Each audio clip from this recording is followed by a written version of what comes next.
네, 반갑습니다. 아나운서에 도전하는 사람들의 모임 멘토 강창진입니다. 이제 장문과 관련된 특강을 진행을 하도록 할 텐데요.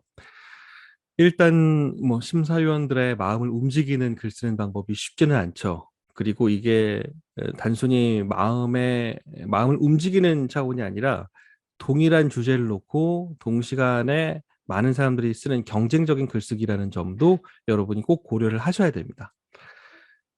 그러면 이 기본적인 부분부터 한번 살펴볼게요. 장문이란 무엇인가?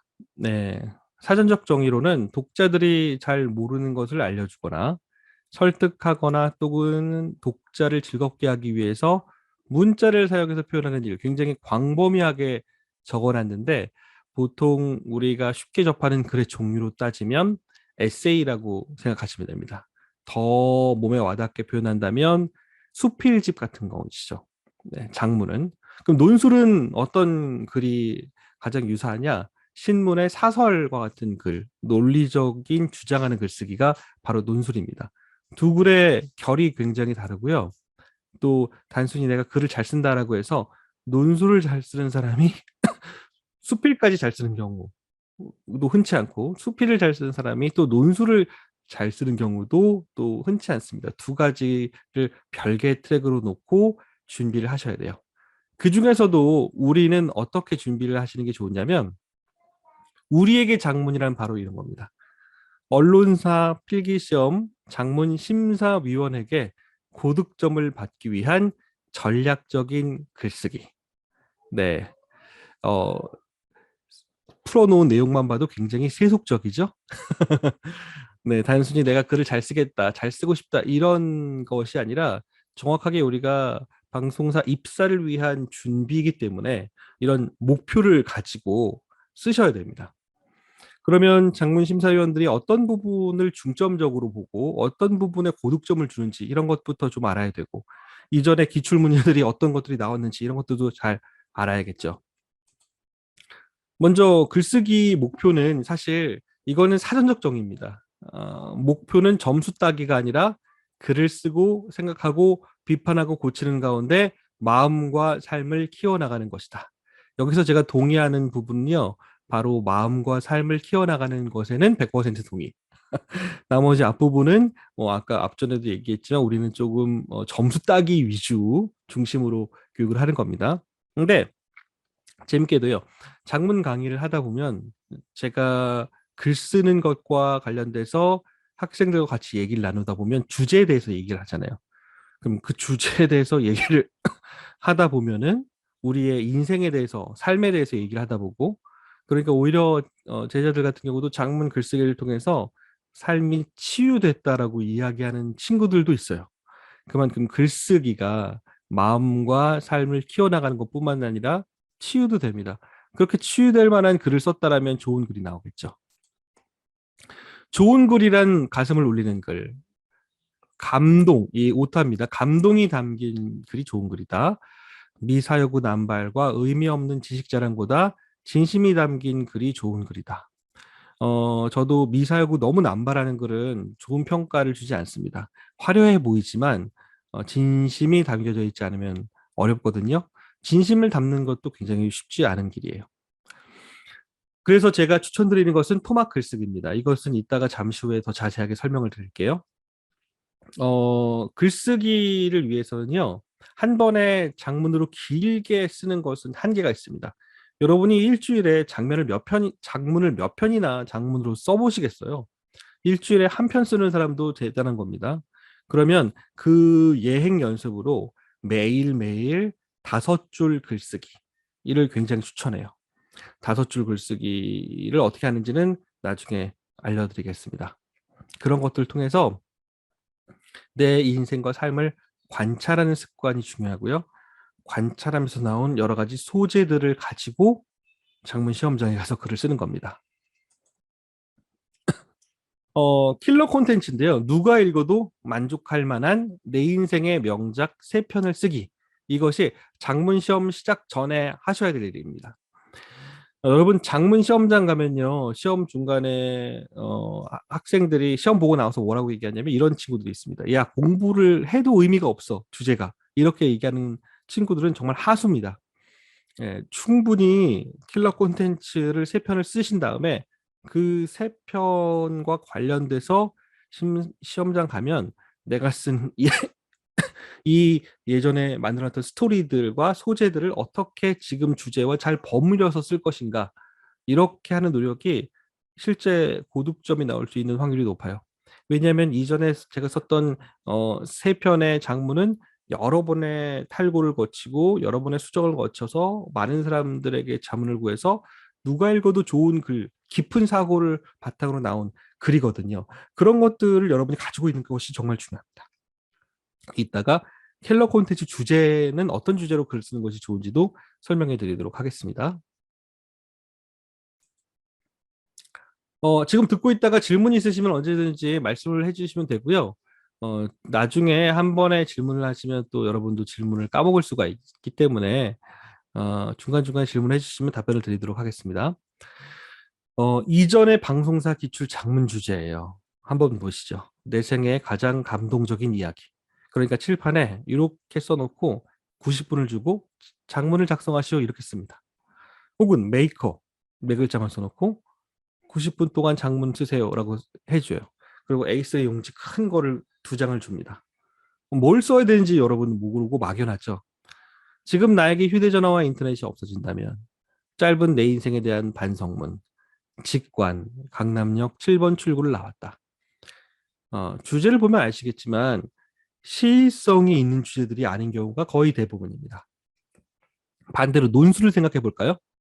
논술은 어떠한 특정 사건이나 온 국민이 알만한 중심 이야기를 줍니다. 예를 들면 뭐 10월 29일 뭐 이태원 참사가 11월 29일 이태원 참사가 발생했다 하면서 어떤 사건을 줘요. 그런 다음에 이런 사건에 대한 언론의 보도 행태에 대해서 논하시오라든지 뭔가 알맹이가 있어야 돼요. 그 논할 수 있는 주제가 있어야 되겠죠. 그러면 최근에 있는 시사나 최근에 있는 정보에 대한 배경 지식이 있어야지만 논술을 잘 작성할 수가 있습니다. 하지만 장문은 보세요.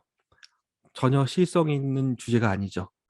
그렇다면 우리는 장문의 주제를 예측하는 것 자체가 무의미하고요. 멍청한 일입니다.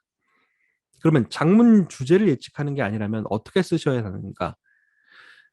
정말 가장 중요한 어디서도 쓸 수 있는 호환성 높은 주제를 겹치지 않게 킬러 콘텐츠로 써보시는 것이 좋고요. 그 쓴 것을 바탕으로 해서 지금 주제가 나오면 내 가지고 있는 이야기들을 잘 버무려서 써보는 것 이런 것들이 고득점을 낼 수 있고 짧은 시간에 깊은 사고와 결과물을 낼 수 있는 방법입니다. 어, 장문 심사 기준인데요. 뭐 예를 들면 에세이 형식의 글쓰기로 문장 구성력과 독창력을 평가한다. 회사에서 공개한 자료예요. 근데 여기서 보세요. 문장 구성력과 독창력을 평가하는 것에서 독창력이란 뭘 말하냐면 바로 내용의 참신함입니다. 남들과는 다른 시각. 예를 들면 이기주의에 대해서 글을 쓰시오. 제가 실제로 우리 장문 클래스에서 주는 주제 중에 하나입니다. 아무 배경 설명 없이 이기주의에 대해서 쓰시오라고 하면 열의 아홉은 이기주의는 결론은 나쁘다. 이기주의를 버려야 한다. 이런 쪽으로 글을 써요. 혹은 선입견에 대해서 글을 쓰시오 하면 거의 10중 8구 열의 아홉은 선입견을 통해서 내가 실수했던 사례, 선입견을 갖지 말자 이런 쪽으로 나도 모르게 도제시고 나보도 모르게 이 이렇게 계몽적으로 그냥 자연스럽게 나오는 흐름이 있습니다. 그럼 여러분이요 독창력이라는 거 뭐냐면 남들과 다른 시각, 선입견이 있어서 좋다라는 시각으로 글을 써버리면 심사위원이 읽을 때 확실히 이 친구는 좀 시각이 다르네, 새로운 발견일 수 있네 이렇게 볼 수가 있는 거죠. 그래서 참신함을 찾기 위해서 처음부터 내가 또라이가 아닌 이상 이상하게 생각한 사람이 아닌 이상 평범한 생각을 누구나 해요. 그러면 그 생각을 한 번씩은 뒤집어 보는 그런 훈련을 여러분이 해보시면 새로운 글쓰기, 새로운 이야기거리를 찾으실 수도 있습니다. 두 번째는 문장 구성력인데요. 이야기에 탄탄한 연결고리가 있어야 돼요. A3 용지 2장을 주고 쓴다라면 당연히 아주 장편으로 쓸 수는 없겠죠. 하지만 그래도 꽤 문장이 나옵니다. 그러면 스토리가 있으면서도 좀 빠르게 진행되면서도 이야기가 안에 녹여져 있고 이야기가 어떤 개연성 있게 흘러간다는 것. 이건 아주 기본적인 것이죠. 두 번째는 문장 구성력에서는 기본적으로 이 형식과 관련된 부분도 생각할 수가 있는데요. 보통 에세이 형식의 글쓰기가 가장 무난하니까 수필 같은 경우도 있지만 간혹가다 이런 경우도 있었습니다. 일기 쓰기 형식으로 글을 써봤죠. 예를 들면 여러분 베스트셀러 안내 일기라고 있습니다. 안내 일기가 왜 전 세계적으로 많이 팔렸냐면 실제 그 안내라는 사람이 글 쓴 일기가 발견이 됐는데 그 일기만 읽어도 안내가 어떤 사람이었는지 안내가 어떤 생각을 했는지가 그려지죠. 그러니까 실제로는 에세이로 쓸 수 있는 글인데 그걸 내가 일기 형식으로 쓰면서도 여러 가지 부분의 내용을 전달할 수 있다면 굉장히 참신한 느낌으로 다가올 수가 있죠. 예, 그리고 예를 들면 에세이 형식, 뭐 시나리오 형식, 또 주인공 1인칭 주인공 시점으로 쓸 것인지 혹은 3인칭 관찰자 시점을 쓸 것인지 이런 것들을 여러분이 잘 배워서 활용하시면 훨씬 더 풍성하게 글을 쓰실 수가 있습니다. 장문 아이디어 소스 구하는 방법에 대해서 알려드릴게요. 요거는 제가 나중에 잠시 후에 강의 끝나면 또 보여드릴 건데요.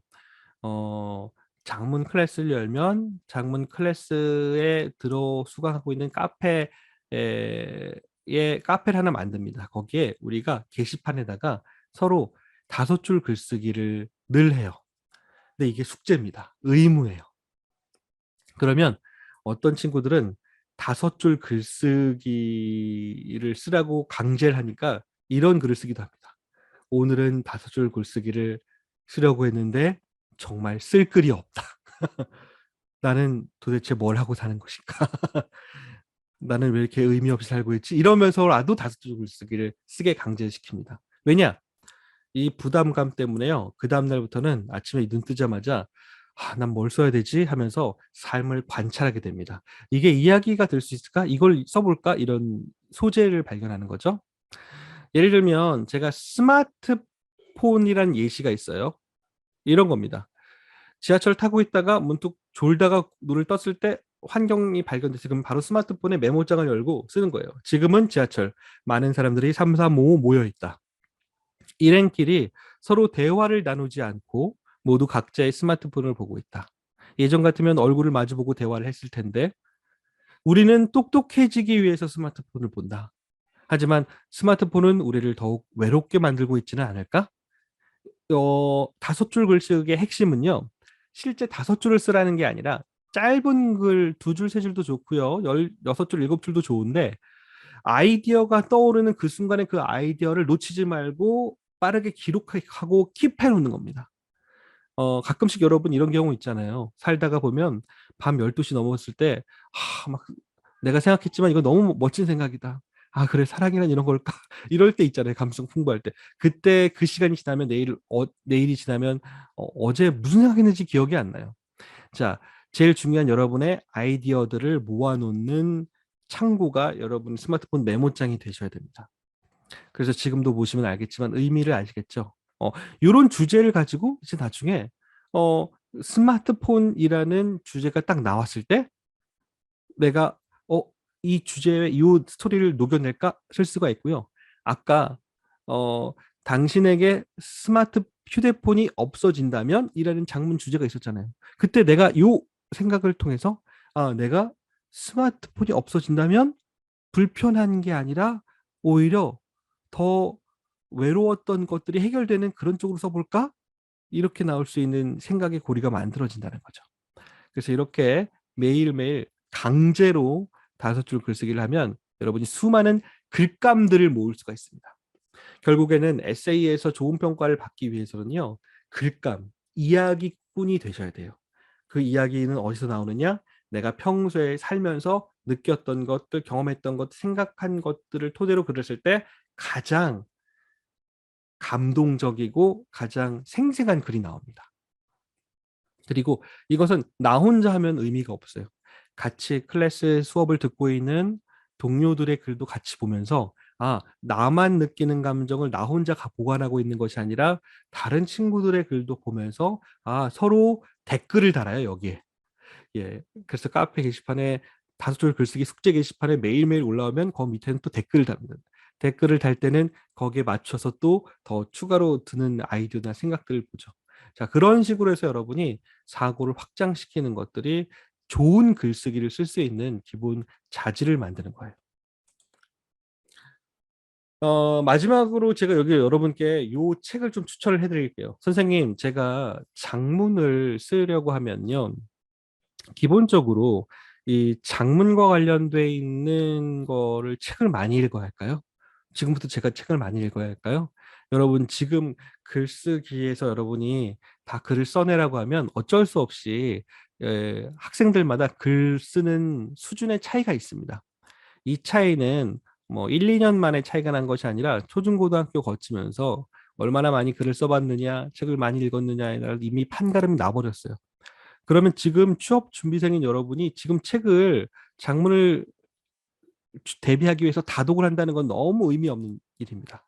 지금부터는요, 아주 똑똑하게 제가 추천해드리는 이 책을 가지고 이 책을 5번, 10번 읽으면서 이 안에 나와 있는 글쓰기 전문가, 소위 글쟁이들의 맛깔나는 문장과 표현들을 여러분이 베끼고 복사해서 여러분화시켜서 쓰는 것이 훨씬 더 작문 실력을 급격하게 끌어올리는 방법이에요. 책만 많이 읽고 나서 글 쓰는 건 별개입니다. 기억도 잘 안 나고요. 하나의 책을 놓고 계속 읽어보시면 그 안에서 여러분이 쓸만한 표현들이 나와요. 예를 들면요. 1부, 2부, 3부, 4부로 나와 있는데 여기 보시면 이렇게 수필들이 있죠. 수필들은 보통 한 3페이지 정도, 4페이지 정도 내외의 글입니다. A3 용지에 딱 우리 장문 시험 보는 그 글 분량 정도예요. 여기에 있는 글을 읽어보시면 정말 이 문인들이 어떻게 생각을 하고 어떻게 글을 쓰는지에 대해서 감탄하시게 될 겁니다. 왜 그러냐면 그냥 독자로서 읽을 때는 감탄이 안 드실 거예요. 그런데 만약에 읽고 나서 내가 시험장에서 이런 글을 쓸 수 있을까? 라고 생각하면 감탄하시게 될 거예요. 제가 이제 요 책을 가지고도 같이 장문 클래스에서 같이 수업을 하는데요. 그냥 읽게 하지 말고 제가 여기서도 포인트를 줘요. 편지라는 글을 한번 읽어봐. 이것은 시인 김우란 님이 쓰신 건데 읽어보라고 시키고요. 그다음 산문 전문가인 김화영 씨가 쓴 전화와 편지라는 글도 읽어봐. 자, 이 두 가지 글을 읽어보고 운문 전문가는 어떻게 표현하고 산문 전문가는 어떻게 표현하는지 한번 느껴봐봐. 그리고 거기에 주옥 같은 표현들은 밑줄 치고 외워놓고 이제 다음 내가 주는 주제의 글쓰기에 여기에 오픈북 테스트처럼 여기에 나와 있던 표현들을 무조건 적용해서 써보기. 이렇게 숙제를 놓고 쓰면 여러분이 그 표현들을 직접 쓰려고 노력하고요. 글의 퀄리티가 달라집니다. 제가 한번 잠깐 우리 카페에 있는 내용들을 보여드릴게요. 김화영 님의 전화와 편지라는 주제입니다. 한번 읽어드리면서 여러분도 같이 한번 느껴보세요. 여보세요? 거기 김화영 교수 연구실입니까? 네, 그런데요. 김화영 교수 계십니까? 전데요. 말씀하십시오. 네, 저는 여기는 거시기 주식회사 사장실인데요. 김모시기 사장님 전화입니다. 잠깐만 기다려주세요. 종종 이런 전화를 받게 된다. 비서인 듯한 앳되고 직업적으로 반들반들하게 닦인 여자 목소리가 많다. 이렇게 잠깐만 기다리라고 해놓고는 이쪽이 하염없이 수화기를 든 채 문제 사장님 목소리를 간절하도록 만든다. 자, 이때 여러분이 느끼는 건 뭐냐면 이런 거예요. 앳되고 직업적으로 반들반들하게 닦인 여자 목소리. 어떤 느낌인지 아시죠, 여러분도? 네네, 고객님 하면서 이런 느낌 있잖아요. 그런 것들을 그냥 여러분은 캐치하지 못하고 표현하지 못했을 텐데 이 산문 전문가는 앳되고 반들반들하게 닦인 여자 목소리라고 표현했어요. 그러면 이제 여러분이 나중에 여러분의 이야기 안에 요 단어를 꼭 써보는 겁니다. 앳되고 반들반들하게 닦인 여자 목소리. 그래서 여러분 목소리인데요. 반들반들하게 닦아요. 목소리를 닦을 수가 있을까요? 아니죠. 이런 것들을 우리가 전문 용어로는 이제 공감각적인 표현이라고 하는데 여러분이 지금은 이런 것들을 배울 시간은 아니에요. 이런 것들 배우기는 이미 많이 늙었습니다. 그러면 저와 함께 이런 것들을 장문에 어떻게 쓸 수 있을까? 이런 것들을 생각해 보셔야 돼요. 그런데 문제는 이쪽이 그런 전화에 별다른 매력을 느끼지 못하는 데 있다. 그리고 문자 그대로 연구실에 앉아 있을 때는 대개가 글을 쓰고 있거나 책을 읽고 있는 때이다. 이처럼 집중을 필요로 하는 일에 파묻혀 있을 때 전화벨 소리란 좀 과장해 표현하면 파티가 무르익어가는 중에 들리는 권총 소리 같은 것이다. 네, 여러분이 느끼면 알아야 돼요. 파티가 무르익어 가는데 빵! 권총 소리. 조용한 실험실에서 갑자기 따르릉 전화가 나오는 그 순간을 이렇게 표현했어요. 그러니까 여러분이 이런 표현에 내가 마음에 들었다 하면 킵해 놓고 언제 쓸 수 있을까 쓰는 거예요. 아침에 꿀잠을 자고 있을 때 어머니가 창진아 일어나! 정적 속에서 소리를 지른다. 달콤한 꿈을 꾸고 있었는데 마치 파티가 무르익고 하는 중에 들리는 권총 소리 같은 엄마의 우렁찬 목소리 이렇게 쓸 수 있는 거예요. 자, 그래서 이런 식으로 여러분이 이 장문의 글을 가지고 내 글로 이입시켜서 써보는 훈련, 이 훈련을 지금처럼 오픈북으로 아주 직접적으로 써보는 훈련을 하셔야 현장에서 장문 시험장에 갔을 때 아무것도 참고할 수 없을 때 여러분 이런 것들을 쓸 수 있는 자양분이 됩니다. 그래서 지금 여기서도 마찬가지고 상대방이야 이쪽 사정을 알 턱이 없다. 본래 전화라는 것은 그렇다. 그러나 어쨌든 이쪽은 강의를 중단해 놓은 채 사장님의 여비서와 전화줄을 한 끗씩 마주 붙잡고 이제나 저제나 사장님이 그의 바쁜 목소리를 가지고 나타나 주시기만을 간절히 기다리는 꼴이다. 바쁜 목소리를 가지고 나타나 주신대요. 예. 그래서 여기 있는 것을 쭉 읽어보시면서 저와 함께 읽으면 제가 또 해석을 해드리면 이게 정말 좋은 표현이었구나. 이게 좋은 표현이구나. 너무 감각이 없는 분들은 잘 모르겠는데 하면 제가 이런 것들이 좋은 표현이야. 알려드릴 테니까 이런 것들을 가지고 여러분이 이제 글에 적용해 보시고 써보시는 것들도 굉장히 중요합니다. 자, 그러면 좋은 글들을 읽어보고 그걸 써보는데요. 제가 준비된 글들 중에서는요. 우리나라 문화관광부 장관을 역임하셨던 글쓰기 어떤 대부 이어령 님의 책의 일부도 있고요. 그래서 정말 아주 좋은 글들 그런 것들을 가지고 이제 글쓰기 수업을 진행하면서 여러분이 읽고 그걸 적용해보고 단순히 지금처럼 단어만 적용하는 개념이 아니라 이효령 교수님의 요 글은 액자식 구성이라는 건데 그 액자식 구성으로 숙제를 내드리는 거예요. 그럼 여러분이 글을 쓰는 거죠. 액자식 구성이라는 걸로 내가 그 과거로 돌아가서 그런 형식으로 내 이야기, 내가 원래 쓰려고 했던 것을 이 액자식 구성을 적용해서 써볼까? 이러면서 그동안에 여러분이 생각지 못했던 훨씬 더 아이디어가 넘치고 아주 수준 높은 장문의 글이 나온다는 거예요. 자, 마지막으로 킬러 콘텐츠 3편을 쓰라고 했죠. 어떤 주제를 써야 할까요? 가장 무난하고 가장 호환성 높은 주제로 글을 써보시는 게 좋습니다. 과거에 대한 글을 써보는 거예요. 추억과 관련된 글. 예를 들면 그땐 그랬지. 그때가 좋았지. 여러분 시대는 아닐 것 같아요. 앨범, 카세트 테이프 시절. 음악의 특징이 뭘까요? 그 음악을 들으면 아주 놀라운 것이 그때가 떠올라요. 음악이 아주 중요한 매력입니다. 애창곡 있죠. 여러분이 아직 젊지만 노래방에 가면 여러분도 느낄 거예요. 점점 나이가 들수록 노래방에서의 애창곡은 똑같습니다. 내가 20대 때 불렀던 그 노래가 똑같아요. 30대, 40대, 50대가 되고도 아직도 그 노래. 요즘에 있는 최근 아이돌 노래는 귀에 잘 안 들어와. 그런 애창곡과 관련된 사연들 혹은 사진 그리고 후회했던 경험들이 있잖아요. 혹은 내가 처음 시작했을 때 그 풋풋했던 것들, 혹은 가난. 가난이라는 것이요. 그냥 밥만 굶는 가난이 아니라 내가 용돈이 좀 부족하거나 또 아르바이트를 했던 뭐 여러 가지 돈과 관련된 이야기들 풀어낼 게 너무 많죠. 자, 고생했던 것들. 자, 이런 것들 중에서 여러분이 떠오르는 하나의 어떤 이슈 혹은 여러 가지 소재가 있으면 그걸 잘 결합해서 장문 콘텐츠를 만들어 보는 겁니다. 여러분, 장문은요, 글짓기예요. 다시 말하면 여러분의 있었던 일을 실제 이야기를 쓰는 게 아닙니다. 허구의 이야기를 쓰는 거예요. 작가적 상상력을 바탕으로. 그럼 그 허구의 이야기를 쓸 때 그 허구가 어떻게 상대방에게 진심으로 다가오느냐?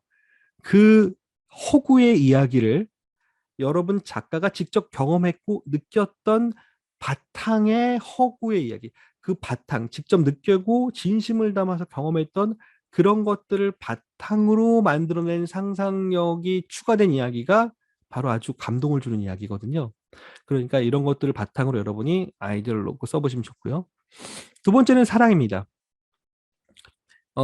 사랑은요, 부모와 자식 간의 사랑도 있지만 제가 여기서 말하는 것은 인류의 영원한 화제, 바로 남녀 간의 사랑에 대해서 써보시는 거예요.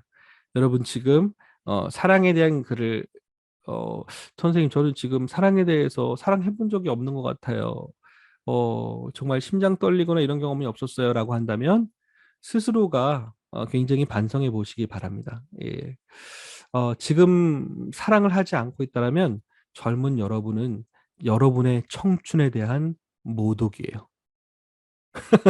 그러니까 이제부터는 꼭 사랑할 사람을 찾으시고, 예. 취업 먼저요? 아니에요. 선생님, 전 직장 먼저요? 아니에요. 제일 중요한 건 뭐냐? 직장이든 여러분 할 일과 사랑은 별개 트랙입니다. 제로섬 게임이 아니니까 꼭 사랑하시고, 화성에서 온 남자, 금성에서 온 여자, 이별했던 경험들, 첫사랑, 짝사랑했던 것들, 그래, 오해했던 것들, 바람 폈던 거, 눈물 났던 거, 떨림, 설렘, 스킨십, 입맞춤, 포옹, 봄, 운명, 또 술, 여러 가지 제가 제시어를 드렸죠. 이 안에서 여러분이 아주 킬러 콘텐츠로 쓸 만한 재밌거나 감동적이거나 슬픈 그런 사랑 이야기도 에세이로 한번 써보시면 좋을 것 같습니다. 어, 제가 참 좋아하는 노래의 특징이 뭐냐면 가사가 예쁜 가사예요. 그래서 여러분께 지금 문득 든 생각은 이승환이라는 가수가 쓴 그 한 사람인가? 예, 라는 노래가 있습니다. 가사를 이승환 가수가 썼는데 그 가사의 그 초반 부분을 읽어보면 함축된 운문으로 쓴 건데 어쩜 이렇게 많은 것들을 표현할 수 있도록 썼는지 감탄하게 돼요. 여러분이 나중에 그걸 보시면서 선생님께서 왜 이 가사를 이렇게 언급하셨는지 같이 느껴볼 수 있으면 좋을 것 같습니다.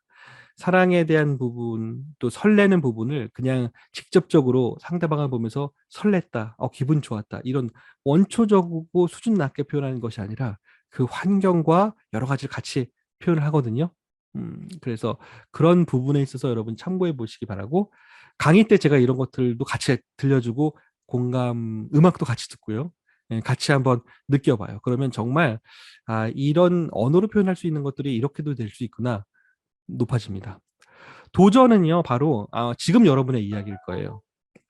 그래서 확률을 알 수 없는 무모함이고 아나운서 도전했던 것들 혹은 이전에 성공했던 거, 방송 실패, 그 과정, 결과, 꿈, 행복, 비전, 긴장, 하고 싶은 일, 해야만 하는 일, 다양한 것들 중에서 여러분이 하나를 골라서 킬러 콘텐츠로 작성해 보셔도 좋습니다. 그래서 이렇게 해서 하나, 둘, 세 개를 한 번에 작성하는 것이 아니라 작성하면 제가 피드백을 주고 작성하면 제가 피드백을 주고 이런 식으로 작성해서 여러분이 스스로가 탄탄하게 킬러 콘텐츠를 만들면요. 나중에 정말 좋은 글을 쓰실 수가 있습니다. 그래서 저희가 지금 장문반이 2월 6일 토요일에 오후 9시부터 11시까지 온라인으로 진행이 됩니다. 6회 교육가 진행이 되고요. 클래스 시간대는 뭐 아무래도 온라인이다 보니까 수강생들의 요청에 따라서 간혹 조정이 충분히 가능하긴 한데 이렇게 진행이 되고요. 보시면 언론사 대비 장문 글쓰기라고 보이시죠? 이런 식으로 해서 5줄 글쓰기. 그러면 5줄 글쓰기에 글을 이렇게 써요. 기본적으로. 그러면 이렇게 5줄 글쓰기를 매일매일 쓰면서 서로가 서로에게 댓글을 달아주고요. 그러면서 이 생각에 대한 것들을 훨씬 더 품격 있게 깊이 있게 놓고요. 장문 숙제가 있으면 그때그때마다 장문의 숙제를 제시하고요.